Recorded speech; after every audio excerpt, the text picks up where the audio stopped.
किशोर, तुम ठीक तो हो ना? हाँ मैं ठीक हूँ।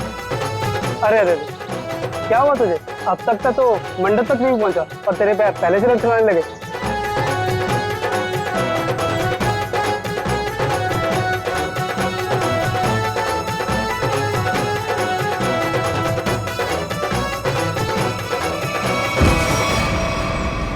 ओ नो, अरे अरे कोई एम्बुलेंस को बुलाओ जल्दी।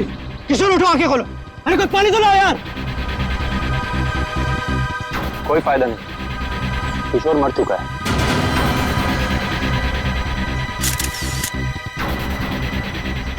शादी की बारात में दूल्हे की मौत है? कैसे हुआ ये सब? है तुम लोग थे ना यहाँ पे?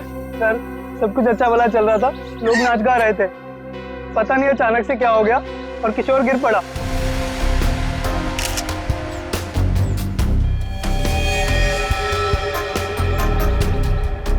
अभी दिख रहे हो ना, आंखों के नीचे सब पीला हुआ है। हाँ सर, जहर का मामला लगता है शायद। वही हो सकता है, साड़ू के बताएगा कैसा जहर है ये। क्या आप लोगों को किसी पर शक है? किसने किया होगा ये? तो ये सब सिर्फ एक ही आदमी कर सकता है, सिर्फ एक ही आदमी। कौन? मेरे पिता। क्या? मिस्टर प्रतीश कुमार। सिर्फ वही कर सकते हैं। क्या तुम्हारे पिता इस शादी के खिलाफ हैं? जी हाँ। वो नहीं चाहते थे कि हमारी शादी हो, क्योंकि ये उनकी तरह अमीर नहीं था ना। उन्होंने तो हमें धमकी भी दी थी कि अगर हम लोग उनके खिलाफ जाकर शादी करेंगे तो वो इसे मार देंगे। देखो तुम्हारे पिताजी आए हैं शादी में? वो यहाँ पर नहीं है, लेकिन उन्होंने जरूर किसी को भेजा है मेरे किशोर को मारने के लिए। जरूर किसी को पैसे दिए। वो जो मुजरिम है ना, प्रवीण कोबला, वो पापा का बहुत अच्छा दोस्त है। उसी ने मारा मेरे किशोर को, उसी ने मारा है। सर, किशोर की जान को खतरा था और अदिति मैडम ने इनको सुरक्षा दिलवाई थी और पिछले 5 दिनों से हम इनकी सुरक्षा कर रहे थे। और उसके बावजूद ये सब हो गया। सर पता नहीं कैसे हो गया ये सब, हमने तो किसी को इनके आसपास भटकने तक नहीं दिया। हाँ, फिर भी लाश तो पड़ी है ना यहाँ पर। किसी को भटकने नहीं दिया। सर इनमें से किसी ने मारा है मेरे किशोर को। इनमें से कोई मेरे पापा के साथ मिला हुआ है। इन्होंने मारा है। कैसी बदकिस्मत लड़की हूँ मैं कि उसके खुद के बाप ने उसे शादी के दिन विधवा कर दिया। अदिति चलो अंदर चलो। किशोर की जान को खतरा था, है ना?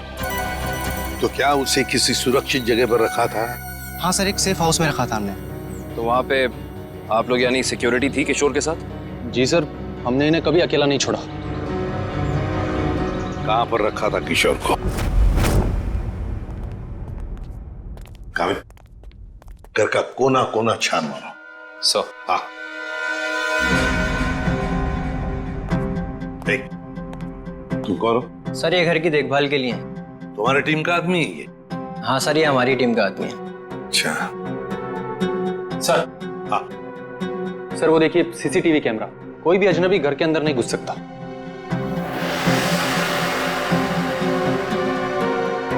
हाँ, मगर कोई तो आता होगा घर में किशोर से मिलने, कोई दोस्त या कोई रिश्तेदार? नहीं सर, सिवाय अदिति जी के और कोई भी नहीं। अच्छा, खाने का डब्बा कौन लेकर आता था? सर किशोर का खाना अदिति ही लेकर आती थी और चाय वगैरह वो खुद बना लेते थे। मतलब सिर्फ अदिति ही आती थी इस घर में? सर अंदर चेक कर लिया, इस घर में जबरदस्ती या चोरी छिपे घुसने का कोई सबूत, कोई निशान नहीं मिला है।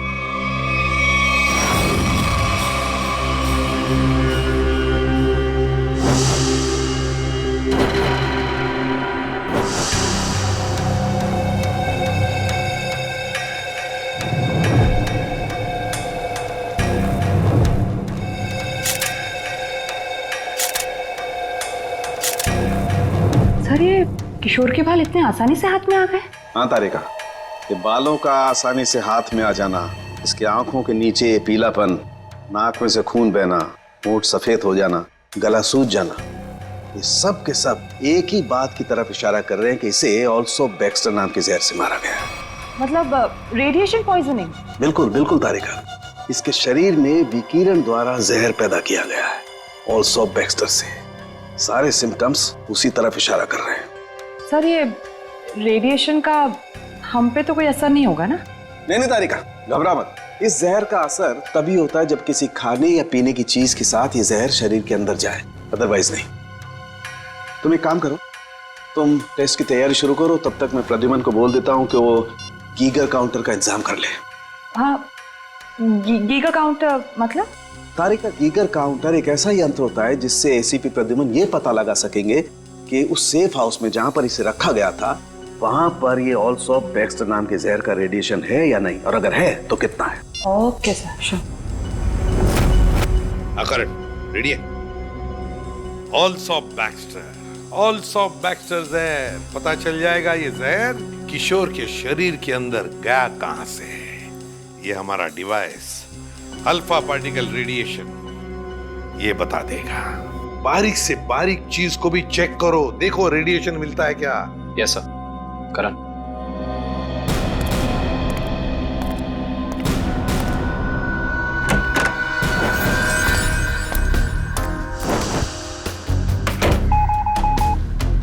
एक बात बताओ, क्या किशोर एक ही खाने के डिब्बे में से खाना खाता था, एक ही टिफिन में से? जी सर, एक ही टिफिन से। और ये टिफिन अदिति ही लाती थी? जी सर।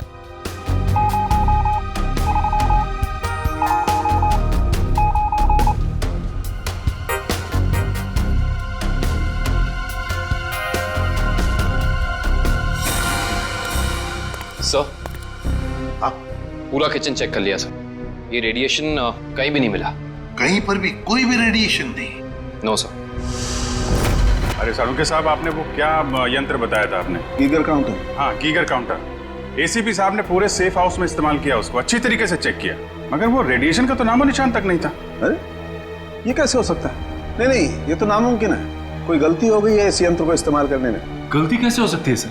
सर कहीं गलती आप, मेरा मतलब है कि हो सकता है कि वो जहर मामूली जहर हो। एक बार टेस्ट की रिपोर्ट आ जाने दो सचिन, फिर पता लगेगा कि गलती हमसे नहीं हुई है। हवा में बात नहीं करता doctor Salunke, you understand that? Action दिखाओ इन्हें। एक मिनट, एक्शन दिखाओ।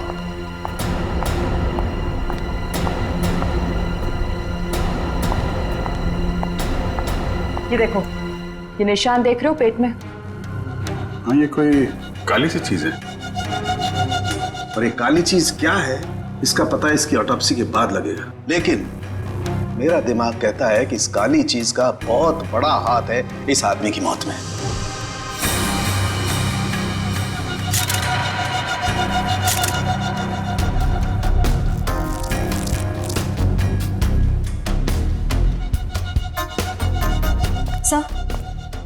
सर ये देखिए, ये बॉटल अंदर बेडरूम में टेबल के नीचे छुपा कर रखी गई थी।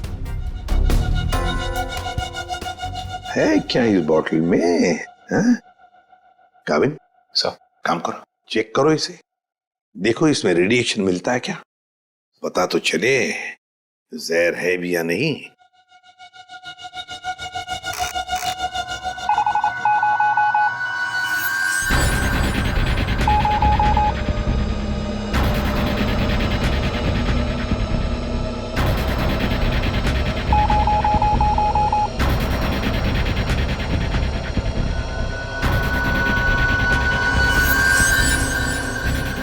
अगर इसमें रेडिएशन नहीं है तो इसका मतलब है ये वो जहर ऑल्सो बैक्स्टर नहीं है। क्या तुम लोग जानते हो क्या चीज है ये? नहीं सर। नहीं सर, इसके बारे में हम लोग कुछ नहीं जानते। काविन, काम करो, शादी में जितने भी लोग आए थे, जितने भी लोग, उन सब से पूछताछ करो, एक एक करके पूछताछ करो अच्छी तरह से, यहां तक कि आदिति से भी पूछताछ करो। बचे आदिति के पिता प्रतीश कुमार।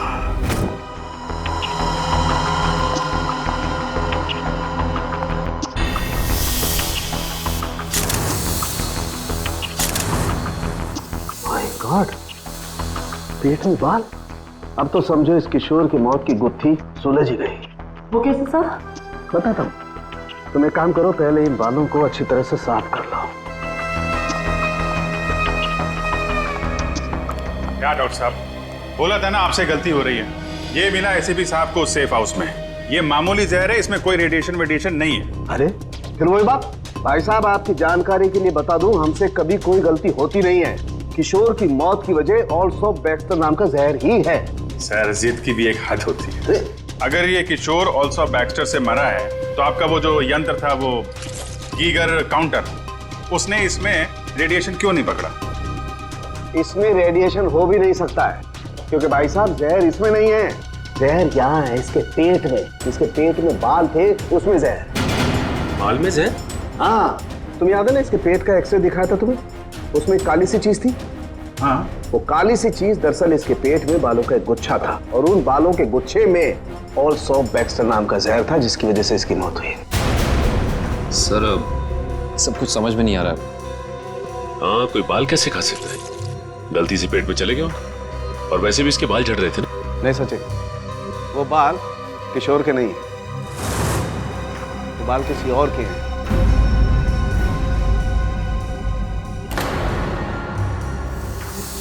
और उन बाल में ऑल्सो बैक्स्टर नाम का जहर था, जिसकी वजह से इसकी मौत हुई है।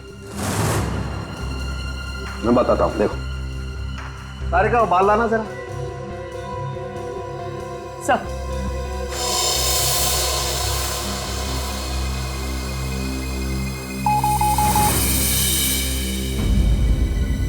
देखा, बाल में जहर है। एक मिनट। तो आप ये कहना चाहते हैं किशोर शिकार हुआ किसी और के सिर के बाल से, जो उसके पेट में गया, और चूंकि बाल जहरीला था इसलिए मर गया बेचारा ये। एग्जैक्टली। तो फिर उस आदमी के शरीर में भी तो जहर होगा जिसका ये बाल है। यकीनन। My God. अच्छा, ये बाल इसके पेट में कब गया? कितने दिन पहले? लगभग 7-8 दिन पहले। मतलब उसे प्रोटेक्शन मिलने से पहले? मैं बताता हूँ डिटेल में, आओ।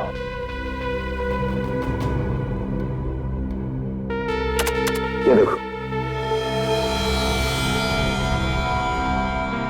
ये बाल किशोर के शरीर में जाकर के पेट में अटक गया, और क्योंकि इस बाल में ऑल्सो बैक्स्टर नाम का जहर था, तो पूरा जहरीला रेडिएशन इसके शरीर में फैल गया। इस बेचारे को पता भी नहीं चला कि मौत इसके करीब आकर के दस्तक दे चुकी है। मतलब किशोर की मौत एक हादसा है। असली खूनी तो वो है जिसने उस आदमी को मारने की कोशिश की है जिसका ये बाल है। पता नहीं बेचारा जिंदा भी होगा कि मर गया। सर, एक बात तो तय है कि ये कोई किशोर के आसपास वाला ही है, क्योंकि किशोर के खाने में किसी और का बाल कैसे आ सकता है? ये हो सकता है कि वो बाहर खाना खाने गया हो किसी रेस्टोरेंट में, और वहाँ के शेफ या कुक का बाल उसके खाने में गिर गया और गलती से इस किशोर ने खा लिया। होने को तो कुछ भी हो सकता है। इस बाल से कुछ और पता चल सकता है? अभिजीत, ये बाल किसी आदमी का है, और ये देखो, इस बाल में पिगमेंटेशन काफी कम है। पिगमेंटेशन जिससे बाल काले रहते हैं। एग्जैक्टली। मुझे लगता है इस आदमी की उम्र 40 से 45 साल की होगी। देखो, इस बाल की जड़ें सफेद हैं। अरे डॉक्टर साहब, जो इसके पेट से बाल निकले हैं वो तो सारे काले हैं। हेयर डाई का मतलब समझते हो ना, उसी का कमाल। ओह, अच्छा सर, ये ऑल्सो बैक्स्टर, ये तो बहुत ही खतरनाक जहर है, तो आसानी से तो मिलता नहीं होगा। बिल्कुल नहीं मिलता। अभिजीत, एक काम करो, पता लगाओ कि हाल ही में किसी एटॉमिक लैब से ये जहर चुराया तो नहीं गया। अगर ये पता लग गया दोस्त, हम खूनी तक पहुंच जाएंगे। करेक्ट। सर, इस बॉटल में तो जहर ही है, पर एक बात समझ में नहीं आ रही कि कोई अपनी पसंद की लड़की से शादी करने से पहले खुद की जान क्यों लेगा? हो सकता है कि किशोर डरा हो इस बात को लेके कि कहीं अदिति के पिता के गुंडे उसे पकड़ न ले, और उसने ये सोचा हो कि क्यों ना जहर खाकर खुद में अपनी जान दे दे। सोचने वाली बात यह है कि किशोर के पेट में बाल गया 1 हफ्ते पहले, जब वो अपने पुराने घर में था। तो हमारी अगली मंजिल है किशोर का पुराना घर। अच्छी तरह से तलाश लो घर की, देखो क्या मिलता है। सर, किशोर और अदिति के प्यार ने एक बार फिर से साबित कर दिया कि सच्चा प्यार जात पात या अमीरी गरीबी जैसी चीजों को अपने आगे टिकने नहीं देता। पर अफसोस, उनकी ये प्रेम कहानी उसी दिन खत्म हुई जब वो हमेशा के लिए एक होने वाले थे। सर, किशोर के दोस्त ने बताया है कि हाल फिलहाल में ही वो दिवालिया हुआ है, और तभी से उसकी हालत ऐसी तंग हो गई। बस सवाल ये उठता है कि किशोर के पेट में वो जहरीला बाल गया कहां से?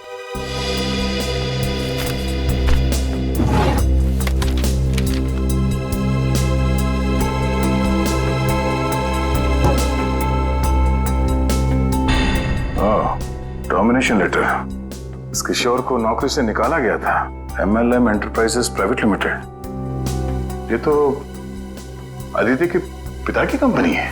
सर सर आप रेडी? बासी खाना है। एक मिनट।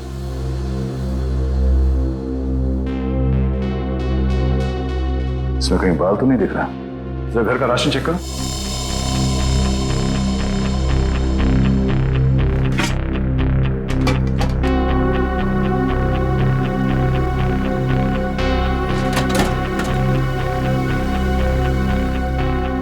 नहीं सर, इस घर में जरा सा भी राशन नहीं है कहीं भी।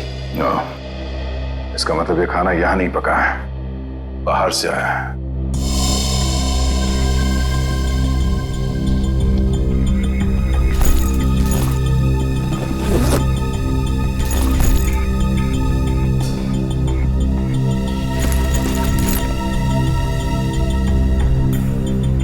बस टिकट्स? ये तो एक हफ्ते पहले के टिकट्स हैं। ये किशोर तिलक नगर जाता था, मतलब उसी समय जब उसके शरीर में वो जहर चला गया। अगर सर जब किशोर के पास कोई नौकरी नहीं थी तो ये रोज तिलक नगर करने क्या जाता था? ये तो वही जाने के बाद पता चलेगा। तिलक नगर में sir, Tilak Nagar bus stop तो आ गए, अब यहाँ से कहाँ जाए? फोटो दिखाए क्या लोगों को किशोर की? नहीं, उसकी जरूरत नहीं पड़ेगी। वो देखो, LP चैरिटेबल ट्रस्ट, यहाँ जरूरतमंद लोगों के लिए मुफ्त में खाना और कपड़े दिए जाता है। हो सकता है ये किशोर भी यहीं पे आया होगा। तो किशोर के शरीर में वो जहर गया है, तो यहाँ आने वाले दूसरे लोगों के शरीर में भी गया होगा। चलो अंदर चल के पूछताछ करते हैं।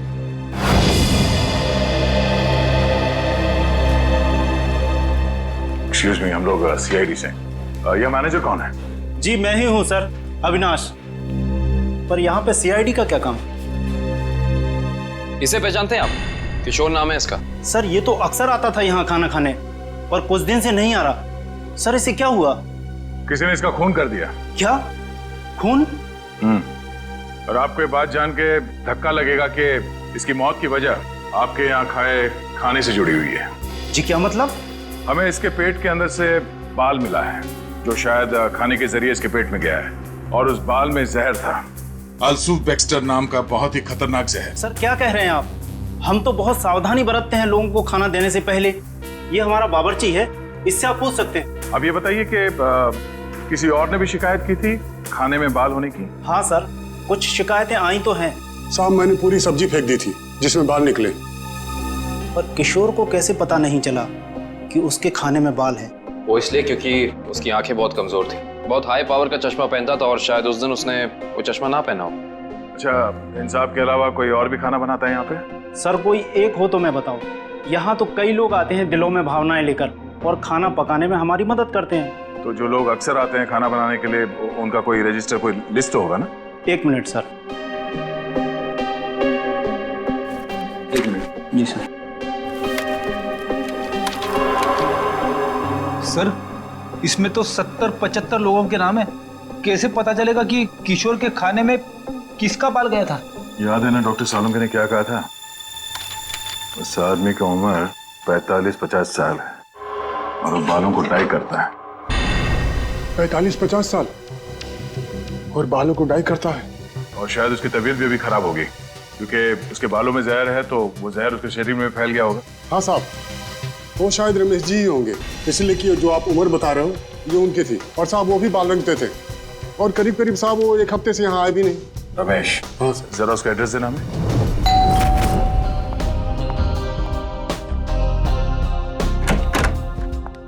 मैंने पहचाना नहीं आपको। एक्सक्यूज मी, हम लोग CID से। CID? CID का क्या काम मेरे घर पे? पार्टी चल रही है जी। हमें आपके पति रमेश जी से मिलना है, बुलाइए जरा उन्हें। अफसोस, आपने आने में थोड़ी देर कर दी। 4 दिन पहले ही उनकी मौत हुई है। क्या? जी। रमेश की मौत हो गई? कैसे? एक रोड एक्सीडेंट में। Road accident? आपके पति की मौत हो चुकी है और आप यहाँ जश्न मना रही हैं। किसी के जाने से जिंदगी तो नहीं रुकती, जाने वाला चला गया। सुन लिया? सही है। ये मौत हुई कैसे? इसमें भी रमेश की गलती थी, गाड़ी चलाते चलाते सो गया। वो कहते हैं ना, नजर हटी दुर्घटना घटी। सर ये एक्सीडेंट जहर की वजह से ही हुआ होगा। क्या बात है अलीशा, सीआईडी यहाँ क्यों? रमेश की मौत की पूछताछ करने आए हैं। आपकी तारीफ? ये मेरे दोस्त हैं राहुल।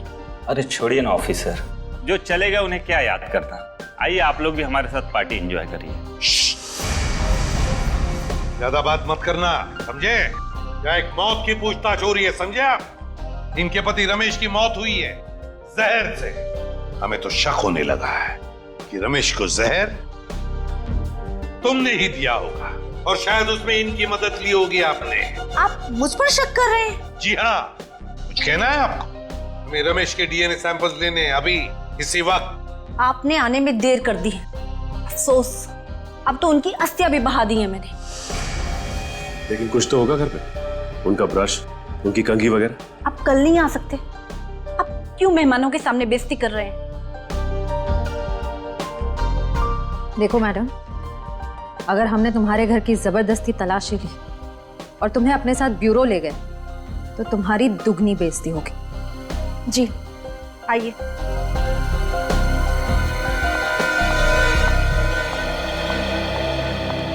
ये रहा रमेश का ड्रेसिंग टेबल और ये रहा उसका कॉम।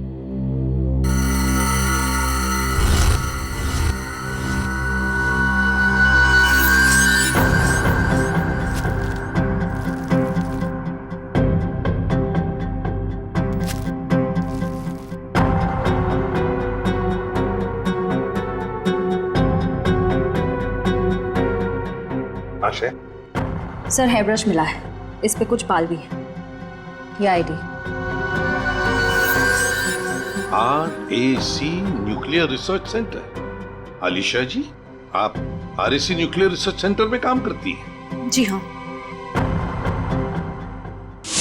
अच्छा सर, ये ऑल्सो बैक्स्टर, ये तो बहुत ही खतरनाक जहर है, तो आसानी से तो मिलता नहीं होगा। बिल्कुल नहीं मिलता। कमजीत एक काम करो, पता लगाओ कि हाल ही में किसी एटॉमिक लैब से ये जहर चुराया था। सर उनके सामने रिसर्च सेंटर के बारे में बताया था, याद है? अलीशा जी, ऑल्सो बैक्स्टर, ये जहर ऑल्सो बैक्स्टर जिसकी वजह से आपके पति रमेश जी की मौत हो गई, वो अक्सर वहीं पे पाया जाता है जहां पर यूरेनियम कोर या फिर न्यूक्लियर रिएक्टर होते हैं। कह दीजिए अपने मेहमानों को, या आपके लिए ये पार्टी खत्म। भाई हो सकता है आप लोगों को जानकर दुख हो, लेकिन अनीशा खूनी नहीं है। और इतने यकीन से कहने की वजह? क्योंकि रमेश का खून हुआ ही नहीं है, वो बेचारा तो वाकई एक्सीडेंट में मारा गया। लेकिन उस लिस्ट में सर 40-45 साल का यही एक आदमी था, रमेश। क्योंकि उस वक्त मुझे ये मालूम नहीं था कि पिगमेंटेशन की वजह जहर नहीं है, उम्र नहीं है, बल्कि पिगमेंटेशन की वजह है ड्रग्स और केमिकल्स। अब ये नया चक्कर क्या है साल के साथ? सचिन, दरअसल इस आदमी की उम्र थी सिर्फ 30 साल की, लेकिन क्योंकि वो ड्रग्स लेता था इसलिए उसका शरीर और उसके बाल ज्यादा बूढ़े हो गए थे और उसके शरीर में पिगमेंटेशन इतना कम था कि 30 साल के होने के बावजूद वो लगता था 40-45 साल का। इस ड्रग के इस्तेमाल से इंसान को हेलुसिनेशन होने लगते हैं और कभी कभी उसके अंग कांपने लगते हैं। तो खूनी कोई 30 साल का आदमी है जिसके हाथ कांपते हैं। सर वो चैरिटेबल ट्रस्ट के लॉगबुक में भी एक आदमी की लिखाई ऐसी थी, बिल्कुल टेढ़ी। ऐसा लगता था कि लिखते वक्त उसके हाथ जरूर कांपते होंगे। नाम याद है उसका? एक मिनट। जी सर।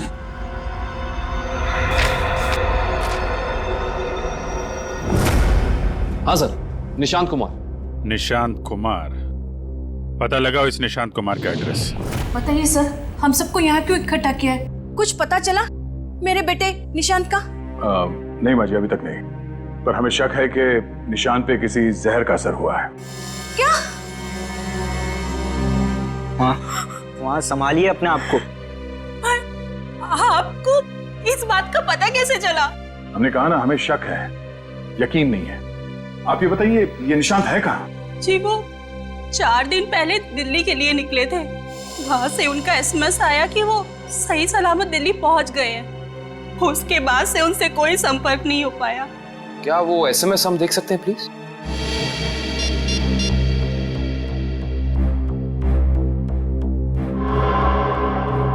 अच्छा, आपने उस होटल में पता करने की कोशिश की जहाँ पे निशान ठहरने वाला था? हाँ, मगर होटल वालों ने तो कहा वो वहाँ आए ही नहीं। हमने एयरलाइंस में भी पता किया, लेकिन वहां से पता चला कि उन्होंने कोई फ्लाइट पकड़ी ही नहीं। मतलब निशान दिल्ली गया ही नहीं, झूठ बोला उसने आप लोगों से? मुझे तो कुछ भी समझ नहीं आ रहा है कि ये सब हो क्या रहा है। या, संभालो अपने आप को।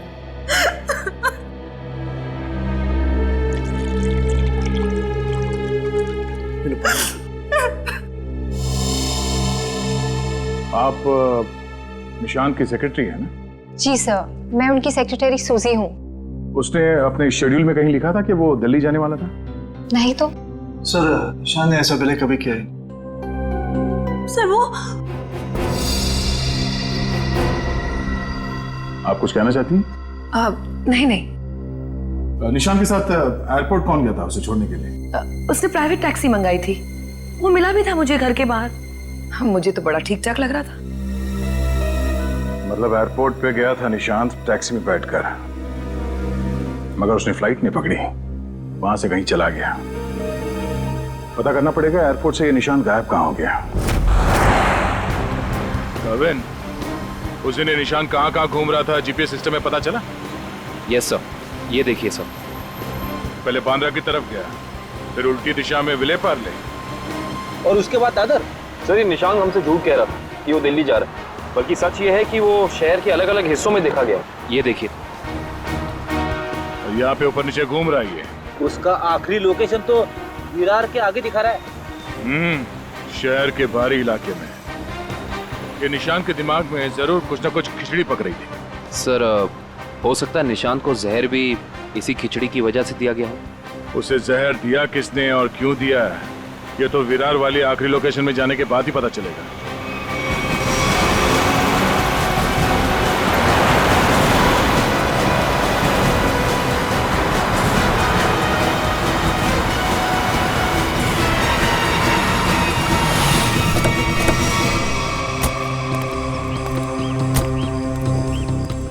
ये है वो जगह जहां आखिरी बार निशान के मोबाइल ने जीपीएस नेटवर्क पकड़ा था।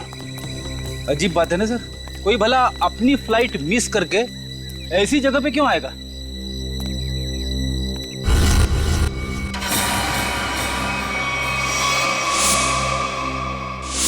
यहाँ तो नहीं, बाल क्यों?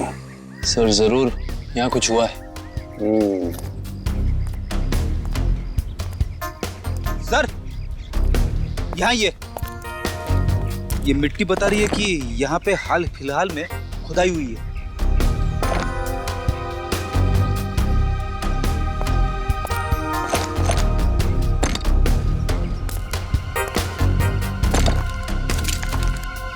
सारी जगहों को खोदो जल्दी।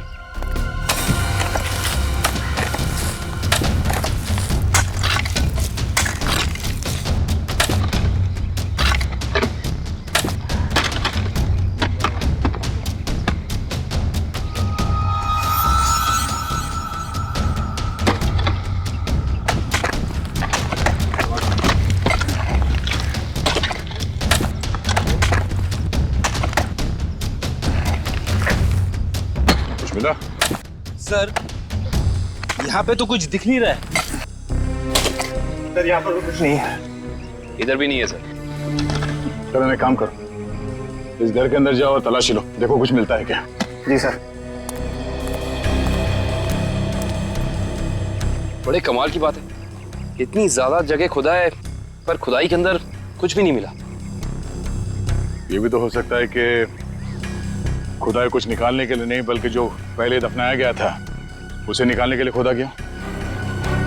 सर, हाँ, ये देखिए घर के अंदर से क्या मिला सर।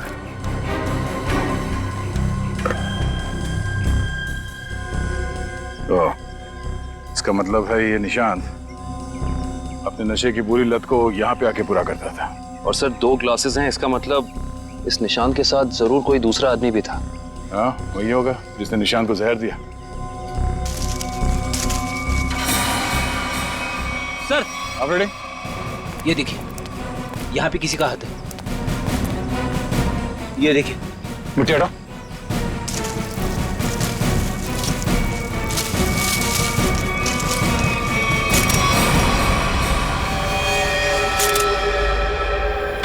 सर, पता चल गया है कि निशांत शहर में यहाँ वहाँ क्यों घूम रहा था, ड्रग्स की तलाश में। ढेंचू ने बताया कि ड्रग्स की तलाश में वो सभी डीलर से जाके मिला इस इलाके के। और वो जहर एल्सॉप बैक्स्टर, वो कहाँ से चोरी हुआ, कुछ पता चला? यस सर, अगेस्ट्योर इलाके के एक रिसर्च लैब से। हाँ, मगर ये चोरी क्यों हुई और किसने की, ये अभी तक पता नहीं चल पाया सर। डॉक्टर साहब, ये निशांत ये कितने दिन पहले मरा है? 4 दिन हो गए इसकी मौत को। 4 दिन पहले? अब ये क्या बात कर रहे हैं सर आप? 3 दिन पहले इस आदमी ने SMS भेजा है अपनी वाइफ को। सोचना भी मत अभिजीत कि हम लोगों से गलती हुई है।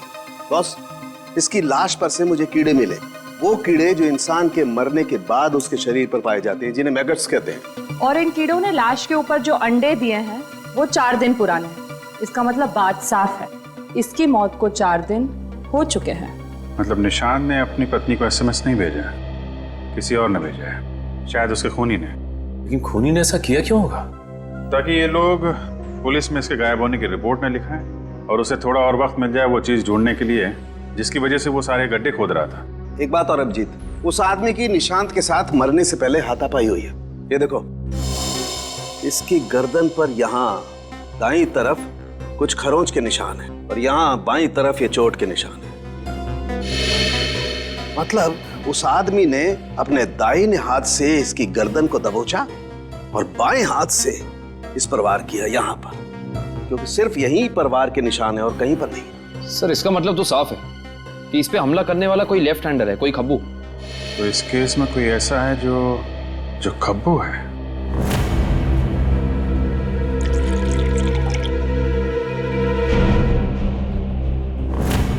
सर, दीपक। दीपक? निशांत का दोस्त? हाँ, वही दीपक। दोस्त नहीं, दुश्मन। पता लगाओ दीपक कहाँ मिलेगा। सर, ये दीपक बहुत चालाक निकला। वो जानता था CID उसके घर तक पहुंच जाएगी, इसलिए पहले ही भाग निकला। भाग के जाएगा कहाँ? पकड़ा जाएगा। ये GPS सिग्नल आया? यस सर, सामंत नगर दिखा रहा है। सामंत नगर? वो तो यहाँ पास में ही। सर, वो सिग्नल यही हमारे आसपास दिखा रहा है, हमारी तरफ ही आ रहा है सर, लगभग 500 मीटर की दूरी पे। चलो, बहुत अच्छी बात है, उसका यही इंतजार करते हैं। Yes sir. कहाँ है लोकेशन? ये क्या सर? सर, उसका सिग्नल गायब हो गया सर, अभी तक था, अब नहीं है। ये टैप खराब हो गया क्या? जल्दी से कुछ करो वरना दीपक हमारे हाथ से निकल जाएगा। आ गया सर, पर कुछ अलग है सर। ये सिग्नल अब बता रहा है कि उसने T2 सिग्नल क्रॉस कर लिया। T2 नाका? पर वो तो सड़क के उस तरफ 1 किलोमीटर दूर है, पीछे की तरफ। मुझे तो लगता है दीपक ने किसी आत्मा से लिफ्ट ले ली होगी और उसकी अदृश्य गाड़ी में बैठकर गायब हो गया होगा। अब समझ में आया। वो यहाँ से सबवे से उस तरफ गया, वहां से शायद किसी बाइक या टैक्सी रिक्शा में बैठ के T2 नाका पहुंच गया। चलो T2 नाका पहुंचते हैं।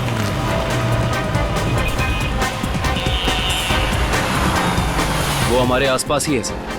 कहाँ है? दिख तो नहीं रहा। आ रहा है।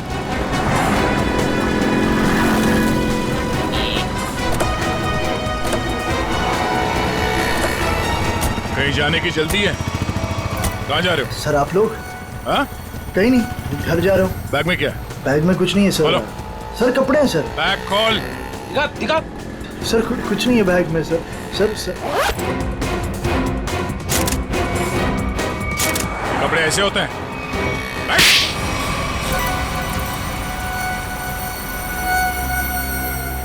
सर निशांत और मैं दोस्त थे सर, हम लोग साथ मिलकर सारे काम करते थे, साथ मिलकर हम लोग ड्रग्स का नशा भी करते थे। तो एक दिन ऐसे ही शराब के नशे में आकर हमारे ड्रग डीलर ने हमें बताया कि उसने हाल ही में कोई करोड़ों रुपए की डील साइन की और 2 दिन के बाद पता चला कि वो अरेस्ट हो गया। तो तुम दोनों ने प्लान बनाया कि कैसे वो करोड़ों रुपए तुम्हारे हो जाए, क्यों? हाँ, हम लोग उस ड्रग डीलर के अड्डे पे गए और पैसे मिल भी गए थे सर हमें, लेकिन निशान की नीयत बदल गई। वो सारा पैसा अकेले हड़पना चाहता था। फिर? और मुझे बिना बताए उसने जहाँ हम लोगों ने पैसा छुपाया था वहाँ से पैसा निकाल भी लिया। और मुझे पता था सर ये सब वो सेक्रेटरी सूजी के साथ भागने के लिए करा। और इस बातों पर हमारा बहुत बार झगड़ा भी हुआ सर। बता मेरे पैसे कहाँ पर? दीपक मेरी बात तो सुनो। देख मैं तुझे बोल रहा हूँ, मुझे तेरी कोई बात नहीं सुननी है। मुझे सिर्फ इतना बता मेरे पैसे कहाँ पर है। तू ऐसे नहीं मानेगा, नहीं मानेगा तू ऐसे। अब बताता है तू एक और, बताएगा कि नहीं बताए? नहीं बता दे मेरे पैसे कहाँ पर है। निशांत,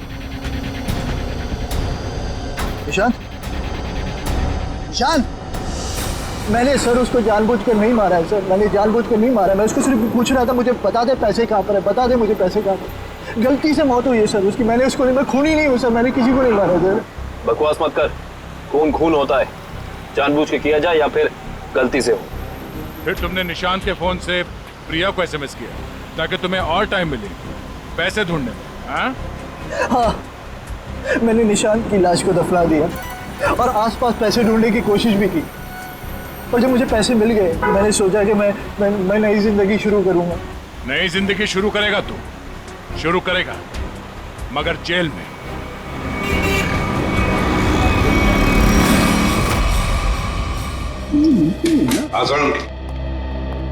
बस पहेली तो और उलझ गई है। या सालुंखे, तू सिर्फ पहेलियां उलझाता रहे, बता कुछ भी मत, बता तो सही मिला क्या है। हेलो बस, ऑल्सो बैक्स्टर जहर 3-4 दिन में अपना असर कर देता है। 3-4 दिन लेने में इंसान की मौत हो जाती है, लेकिन निशांत को यह जहर इतनी कम मात्रा में दिया गया कि उसकी मौत इतनी जल्दी नहीं हो सकती।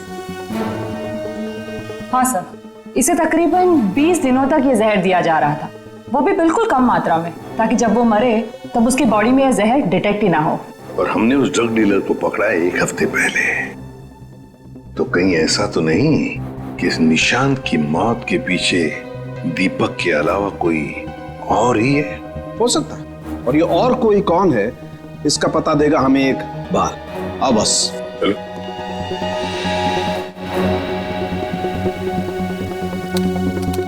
बस इंसान का बाल हर महीने तकरीबन 1.5 सेंटीमीटर बढ़ता है। जिस दिन इस निशांत को जहर दिया गया, इस जहर ने बाल पर अपना निशान छोड़ दिया। ये देखो, ये डॉट। और हर रोज निशांत को एक निश्चित मात्रा में जहर दिया गया, और हर रोज उस जहर ने अपना निशान बाल पर छोड़ दिया, सिवाय ये 23 तारीख और 24 तारीख। हाँ, और 25 से फिर से देना शुरू कर दिया। सर, 23 और 24 तारीख को निशांत का पूरा परिवार शहर से बाहर गया था। हाँ श्रेया, 23 और 24 को निशांत का पूरा परिवार शहर से बाहर गया था। निशांत शहर में ही था, और निशांत को 23 और 24 को जहर नहीं दिया गया था। इसका एक ही मतलब हो सकता है कि निशांत को जहर देने वाला उसके परिवार का ही कोई है। लेकिन सर, निशांत के परिवार में तो बहुत सारे लोग हैं, उन्हीं तक पहुंचेंगे कैसे? सचिन, अब खूनी के पास हम नहीं जाएंगे, वो खुद हमारे पास आएगा। सर, आपको कुछ पता चला कि निशांत का खून किसने किया है? हाँ, पता चल गया है, और वो मुझे यही है, इस कमरे में हमारे बीच। क्या यहाँ पे कौन है वो? मुझे में अपने आप को बहुत होशियार समझता है। वो ये भूल गया कि सीआईडी के सामने अच्छों की होशियारी खुश हो जाती है। निशांत की मौत की वजह है वो दौलत जो निशांत और दीपक ने मिलकर चुराई थी। तो क्या दीपक ने निशांत को मारा है? निशांत को एक ऐसे चालाक दिमाग ने मारा है जिसे लगता है कि उसका भोला चेहरा उसे बचा लेगा, और शातिर दिमाग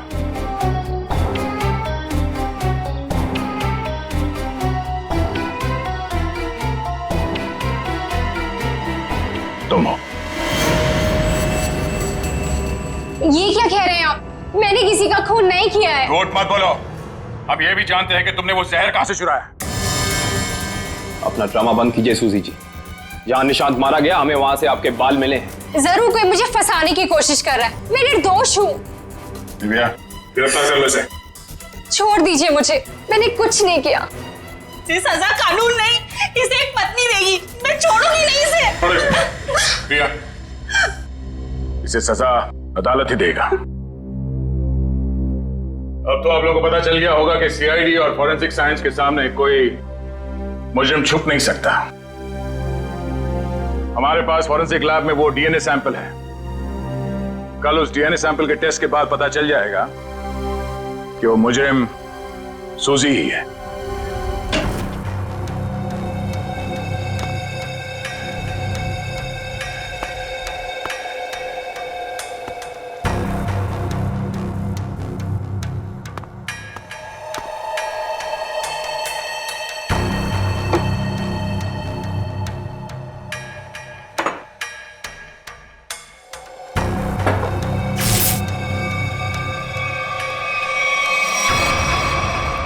फोरेंसिक लैब ढूंढने में कोई दिक्कत तो नहीं आई?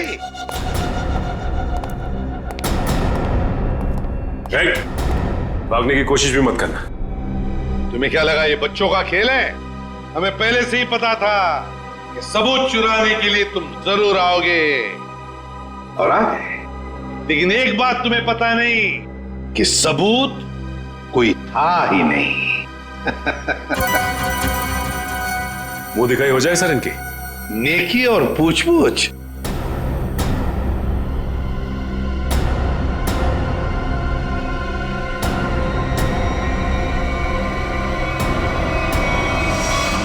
उसने प्राइवेट टैक्सी मंगाई थी, वो मिला भी था मुझे घर के बाहर। शीतल? शीतल तुम? छोड़ दो मुझे, वरना मैं ऐसे गोली मार दूंगी। बेवकूफी मत करो, गन नीचे रखो।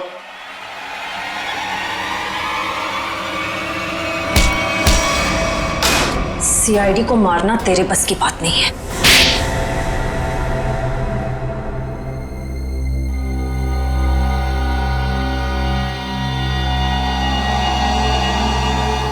मैंने जो कुछ भी किया मेरी बेटी की मौत का बदला लेने के लिए किया। निशांत? निशांत को क्यों मारा? क्या तुम्हारी बेटी की मौत में निशांत का हाथ था? हाँ, उसे ड्रग्स की लत लग गई थी। 2 साल पहले वो ओवरडोज से उसकी मौत हो गई थी। मुझे वही ड्रग्स निशांत के घर से मिली। तो तुम अच्छी तरह से समझ गई थी कि तुम्हारी बेटी को ड्रग्स की लत में डालने वाला कोई और नहीं बल्कि निशांत है। हाँ, आज वो अगर जिंदा होती ना तो बिल्कुल तुम्हारी उम्र की होती। उसकी भी शादी हो रही होती, जिंदगी में कुछ करके वो भी कुछ बन रही होती। निशांत ने ऐसा कुछ नहीं होने दिया, सब बर्बाद कर दिया निशांत ने, सब बर्बाद कर दिया। फिर मैंने सोच लिया कि मैं निशांत को मार डालूंगी और मैंने उसे आहिस्ता आहिस्ता वो पॉइजन देना शुरू कर दिया। मैंने कहीं पढ़ा था कि ये स्लो पॉइजन इतनी आसानी से शरीर में मिलता नहीं है। जहर पाया कैसे तुमने? कहां से चुराया? मैंने उस लेबोरेटरी के असिस्टेंट से पहले दोस्ती कर ली, उसके बाद पैसों का लालच देकर खरीद लिया। बहुत गलत किया तुमने। शीतल, तुम्हारी बेटी के साथ जो कुछ भी हुआ सही नहीं हुआ। हमें अफसोस है उस बात का, लेकिन इसका मतलब ये नहीं कि तुम कानून को अपने हाथ में लो। हमारी मदद ले सकती थी तुम। तुम्हारे ऐसे करने से 2 मासूम लोगों की जानें चली गई। कानून तुम्हें कभी माफ नहीं करेगा। तुम्हें कड़ी से कड़ी सजा होगी, शायद फांसी।